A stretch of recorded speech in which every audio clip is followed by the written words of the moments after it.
আজকে আমি রয়েছি রাজধানীর দক্ষিণ বনশ্রী এলাকায়, যেখানে কিনা ইফতার সামগ্রীর মধ্যে এখানে শোনা যাচ্ছে যে হালিম নাকি এখানের স্পেশাল আইটেম।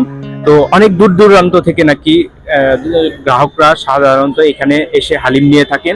এখানে কিন্তু আমরা শুনেছি যে গরুর কুইক সলিড গোস্ত দিয়ে হালিম বিক্রয় করা হয়, যার কারণে কিন্তু এখানে হালিম ক্রেতারা ভিড় করেই থাকেন। আমরা আজকে দেখবো শুনবো। আমাদের স্পেশালের মধ্যে সবচেয়ে বেশি এখানে হচ্ছে হালিম। হালিমটা আমরা এখানে অনেকে হালিম বিক্রি করে, কিন্তু আমাদের হালিমটা হচ্ছে সবচেয়ে স্পেশাল। এই জন্য দক্ষিণ বনশ্রী বাই বাই হোটেলের একটা সুনাম আছে, 30 বছর ধরে হোটেলে বয়স। তো এখানে হালিমটা খুব ভালো, আমরা অরিজিনাল মাংস দিয়ে হালিম বিক্রি করি এবং সরিষার তেল দিয়ে হালিমটা বাগার দেওয়া হয়। বাবুর্চি খুব নাম করা, পুরান ঢাকার বাবুর্চি, ফরিদ বাবুর্চি নাম করা বাবুর্চি। আর এখানে আরো স্পেশালের মধ্যে আপনার চিকেন মাসাল্লা আছে, চিকেন বারবিকিউ আছে, চিকেন চাপ আছে, চাসলিক আছে, জালি কাবাব আছে, অনেক ইফতারি আইটেম আছে। বিশেষ করে রেশমি জিলাপি আছে, শাহী বম্বে জিলাপি আছে, বিভিন্ন আইটেমের ইফতারি আছে এখানে। স্পেশালের মধ্যে বাটার নান আছে, গার্লিক নান আছে, যার যেটা যেভাবে লাগে। অনেক জায়গায় তো হালিম বিক্রি হয়, তো আমরা দেখছি যে আপনাদেরটা বিখ্যাত বলা হচ্ছে, তাই এটার কারণটা কি? আমাদের হালিমটা একটা কারিশমা, সেটা আলাদা একটা মশলা দিয়ে আমরা তৈরি করি।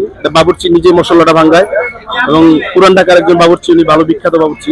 তো এই জন্য ওনার হাতে কারিশমাটা আছে, উনি ভালো বলতে পারবে এটা বিখ্যাত কেন। হালিমটা আসলে ভালো হয়, যে যারা নিয়েছে খেয়েছে এ পর্যন্ত ভালো হয়, সবাই ভালো রেজাল্ট দিচ্ছে, এই জন্য ভালো হয়।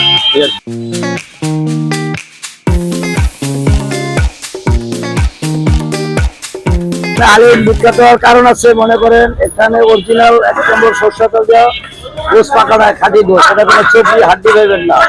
আবার 30 বছর ধরে যেমন মনে করেন আমরা এখানে ব্যবসা করি, আমাদের হালিম যে একটা সুনাম আছে এলাকার, এই হালিমের একটা সুনাম আছে, সরষা তেল দিয়ে বাগার দিয়া হালিমটা দিয়ে একটা সুনাম আছে।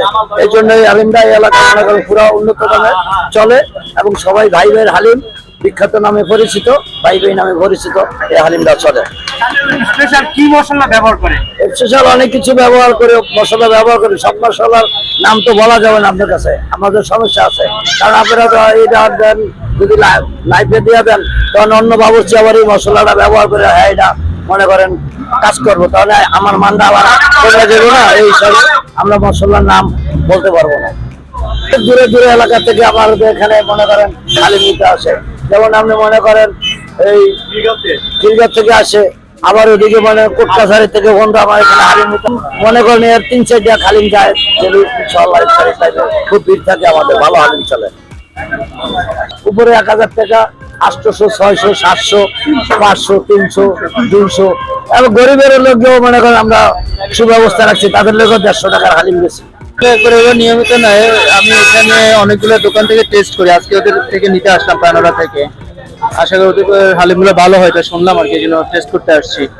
কোন জায়গা থেকে আসছে? আমার বাসা এখানে, আমি দক্ষিণ বনশ্রী, আমার ইস্টার্ন কলেজের পাশেই বাসা। তো অনেক গল্প শুনে এসেছেন যে হ্যাঁ, এদের হালিমগুলো অনেক মানসম্মত এবং খুবই টেস্ট হয়, এই জন্য নিতে আসছি। ওদের মান ভালো, ওরা অনেক পুরানো ব্যবসায়ী, আজকে ব্যবসায়ী না। ওর বাবা অনেক পুরানো, প্রায় 20-30 বছর ধরে। আর ও ওদের মান ধরে রাখছে, ওরা ওদের কোয়ালিটি ওরা খুব ভালো দিয়ে রাখছে। আপনারা খাইলে বুঝতে পারবেন ওদের কোয়ালিটিটাকে। অনেকে তো বলে যে মাথার মাংস দিয়ে হালিম তৈরি করা হয়, তো এখানে কি সেরকম পেয়েছেন কিনা, না সলিড গোস্ত পেয়েছেন? মাথার মাংস তো ওটা আলাদা, কিছু ফুটপাতে বিক্রি করে, ওরা কখনো মাথার মাংস বিক্রি করে না। মিক্স থাকে, আড্ডি থাকে, কিন্তু মাথার মাংস থাকে না, মানে টোটাল মিক্স থাকে, কিন্তু মাথার মাংস নেই ওদের কাছে। হালিম আজকে নতুন, আজকে প্রথম নিচ্ছি, তবে অন্যান্য খাবারগুলো খুব সুস্বাদু এবং ভালোই মনে হয়। প্লাস ইতিপূর্বে নিচ্ছি, ইনশাল্লাহ সবাই মোটামুটি নিচ্ছে, এই সুনামের অর্জন করে আমরাও নিচ্ছি, খাচ্ছি। থেকে মাসুদ রানা, ঢাকা।